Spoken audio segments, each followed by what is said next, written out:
Hola, buenos días. Miren, hemos recibido en los últimos días una tremenda cantidad de afectos por nuestro regreso a la radio y además por el programa especial del 17 de octubre que fueron innumerables, pero innumerables desde el interior y del exterior de la Argentina, los mensajes para la felicitación de ese compacto casi de 3 horas dedicado a la memoria del 17 de octubre. Sin embargo, 3 o 4 nos escriben quejándose porque dicen que hay parte de la audiencia que parece no terminar de entender que hay que votar el domingo. Yo me hago referencia en esta forma pública de difundir lo que en privado le contesté, que para mí eran troles. Pero más allá de si eran o no eran troles, en este programa se respeta absolutamente la libertad porque este periodista estuvo privado 18 años de poder elegir y votar a quien le hubiera sido su gusto y gana. Estuve, como tantos argentinos, proscrito durante 18 años. Pero no solamente eso. En el regreso de la democracia voy a confesar públicamente algo que en su momento se supo porque se publicó hasta en la tapa del diario Crónica.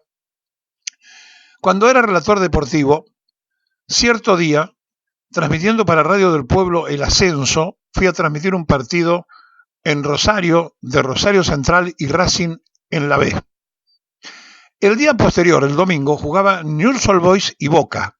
Es decir, se jugaba en Arroyito y en el Marcelo Bielsa de hoy, los dos partidos, porque uno jugaba en primera, Newell's, otro jugaba en el Ascenso Central, que hacía su partido con Racing en la categoría de la B, mientras que Boca jugaba en primera con Newell's Old Boys. Dos radios distintas, la del domingo Radio El Mundo, la del sábado Radio del Pueblo.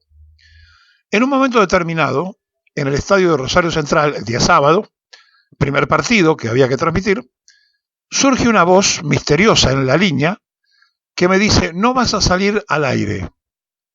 Pregunté por qué, creyendo que era un chiste de los que conectaban en TEL en esa época. Había un señor que ya tenía muy mala fama allá, que era realmente un coimero, a quien después denunciamos en la justicia en su momento, donde le pedía, más allá de las líneas pagas que tenían las radios de todo el país cuando iban a la cancha de Central o a la cancha de Newell's, una ayudita, una propina, porque si no siempre había dificultades para hacer la conexión. Bueno, imaginé que venía de ese lado, pero de pronto escucho un diálogo. Este es el peronista que no tiene que salir al aire. Eso pasó el día sábado. Pero no terminó allí. Me puse a hablar con la persona que estaba en el medio, me contestó con improperios y me dijo: y mañana tampoco salís para transmitir a Boca. Por supuesto que no le creí, porque repito, la del sábado de la Radio del Pueblo, la del domingo de la Radio del Mundo, dos líneas distintas, dos canchas distintas, dos pagos diferentes de emisoras privadas, a su vez una del Estado y otra privada, que habían hecho su pago en tiempo y en forma para tener las líneas, y el domingo tampoco pude transmitir. Y entonces hice la denuncia, tuve que ir a ver a un juez. Como tantas cosas, la justicia perdió el expediente por allí, dejando que se evaporara, y nunca se supo nada. Esto pasó durante el gobierno de Raúl Alfonsín Fúlquez, durante la Unión Cívica Radical y durante la Junta Coordinadora Nacional. Y le pasó a este periodista, Miguel Ángel de Rensis. Por lo tanto, como esto no es lo único que nos pasó en la vida, y también estando trabajando allá por 1977, 78, en vísperas del Mundial, cierto día hacíamos un programa, hicimos el primer programa de Rumbo al Mundial, y cierto día el teniente coronel Atilio Stornelli, padre del fiscal tan cuestionado y protegido junto por el Cambio, me cita en su despacho para decirme que tenía que decir al otro día que los montoneros habían asesinado a el general Atis.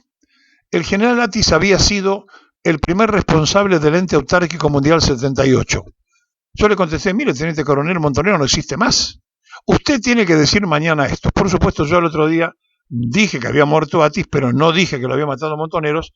Me volvió a recibir en su despacho con la 45 arriba del escritorio, preguntándome si yo había entendido bien el mensaje. Le dije que sí, que lo había entendido bien, pero que yo no iba a decir lo que no tenía chequeado.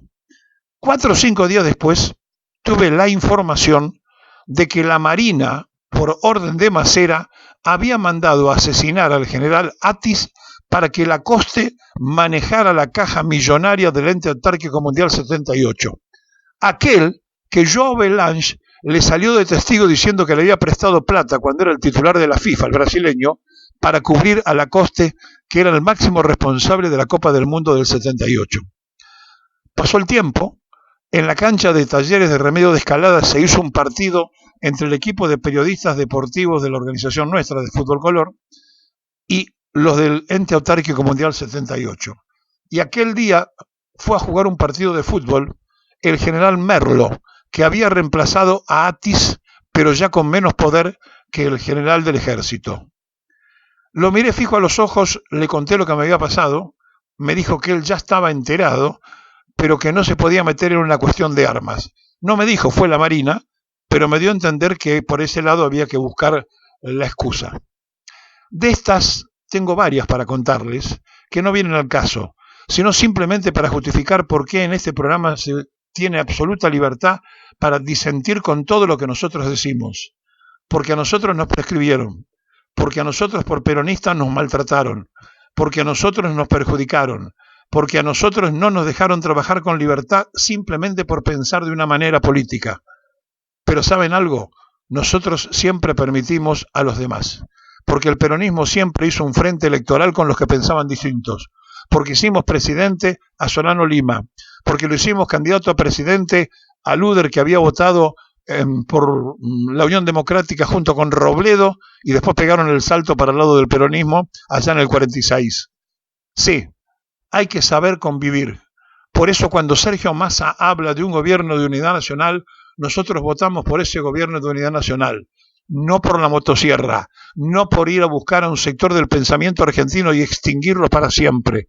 No, nosotros estamos con la unidad nacional, y la unidad nacional y federal se hace para todo el país y no desde el Principado de Córdoba, y porque tampoco se arregla con que la culpa la tiene solo la derecha y la izquierda parece inocente, porque de los 5 candidatos, el único que habla de unidad nacional va a tener el voto de este periodista, que le seguirá dando a ustedes mientras pueda la libertad absoluta para que se exprese.